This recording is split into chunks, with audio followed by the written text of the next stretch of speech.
All right, let's get into this fantastic little fable about a young fox who learns a pretty powerful lesson about effort and reward.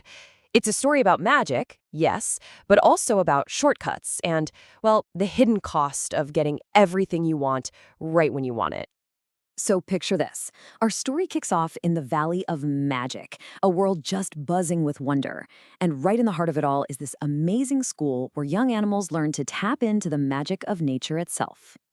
And it's at this very school that we meet our hero, Leo. Now, Leo was a seriously gifted student, a total natural at magic. But he had this one tiny flaw, a flaw that was about to lead him down a really dangerous path. See, the thing about Leo was he had a brilliant mind for spells, but zero patience for the actual work. While all the other students were busy practicing the basics, sweeping leaves with their minds, Leo was dreaming of the big stuff. He wanted all the glory without any of the grind. Then, one day, he happens to overhear the headmaster, this super wise old owl, talking about a forbidden place, the Mantra Cave. The master warned that it held sweet spells that steal your diligence. But to an impatient fox like Leo, a warning like that, well, it sounded an awful lot like a treasure map. So what does he do? He totally ignores the cautionary tale and sets off on what he thinks is going to be this great adventure. He's heading right for the golden magic trap. And wow, the moment he steps foot inside that cave, it is just a total sensory explosion.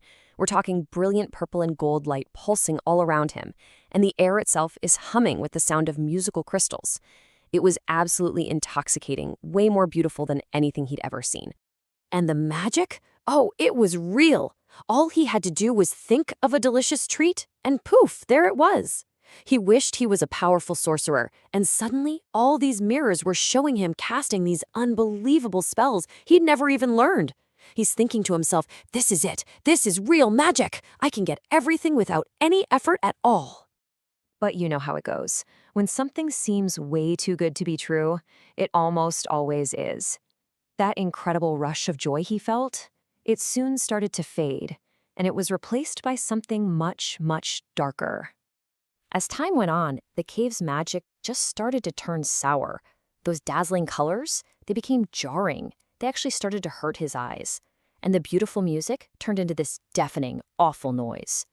All the endless rewards just felt empty, meaningless. But then came the part that truly terrified him. He caught his reflection in a little pool of water, and he didn't see some powerful, amazing fox staring back. He saw this tired, gray creature with dull, lifeless fur. It was like the more the cave gave him, the more it took from his soul, leaving this giant, empty pit in his chest.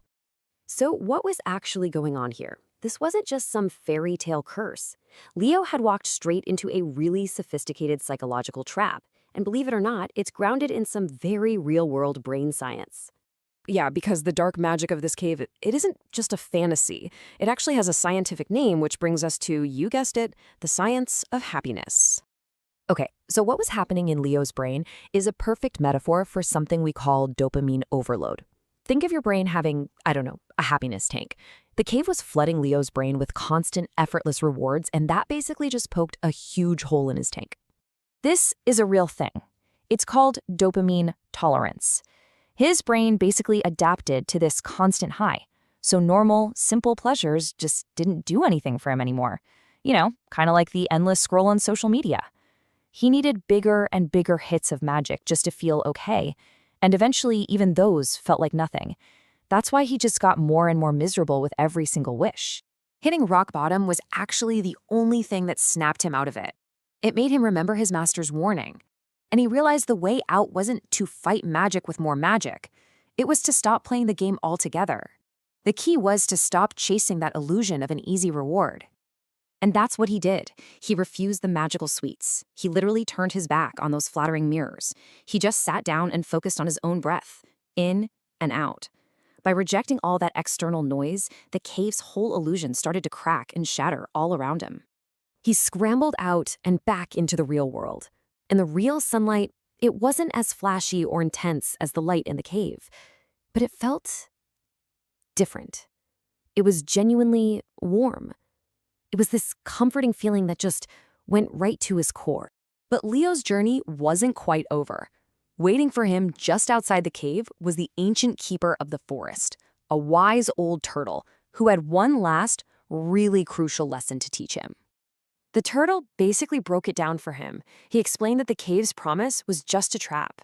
He said, happiness that comes for free is just bait. True, lasting fulfillment doesn't come from just consuming things. It comes from the act of creating them yourself. And this right here perfectly shows the two paths that Leo, and really all of us, can take. You can be the consumer fox, passively waiting for those instant hits that always leave you feeling empty. Or you can be the creator fox, who finds that deep, lasting pride in practicing and building and earning their own magic. So Leo went back to school with this totally new wisdom. He didn't crave shortcuts anymore. He actually found joy in the slow, steady practice of his craft. And now, when he looked at his reflection, he didn't see that ghost from the cave.